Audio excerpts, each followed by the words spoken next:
अस्सलामुअलैकुम। तो कैसे हैं आप? जहाँ भी रहें खुश रहें और हंसते मुस्कुराते रहें। अल्लाह ताला आप पर अपने करम का साया हमेशा रखे, आमीन। तो आज मैं आपके लिए एक बहुत ही ख़ास वजीफ़ा लेके आई हूँ। आज का वजीफ़ा बहुत ही ख़ास है। हर मुश्किल का हल, कोई भी मसला हो, कोई भी परेशानी हो तो इसके हल के लिए ये वजीफ़ा कर लें।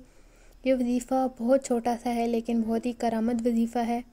तो बिना टाइम ज़ाया किए चलते हैं वजीफ़े की तरफ। करना कुछ यूँ है कि आपने रोज़ाना सुबह और शाम को अव्वल व आखिर दुरूद शरीफ पढ़ना है और दरमियान में आपने 139 मरतबा सूरह कौसर पढ़नी है। ये अमल आपने 139 दिन करना है। 139 दिन पूरे होने के बाद आपने कोई सी भी सफ़ेद मिठाई लेनी है और उसको बांट देना है। इंशाल्लाह इस वजीफ़े की बरकत से आपके तमाम मसाइल हल होंगे, आपकी हाजात पूरी होंगी और आपकी ज़िंदगी में बहुत बदलाव आएगा। अगर आपकी कोई भी परेशानी या मुश्किल है जो हल नहीं हो रही तो वो हल ज़रूर होगी।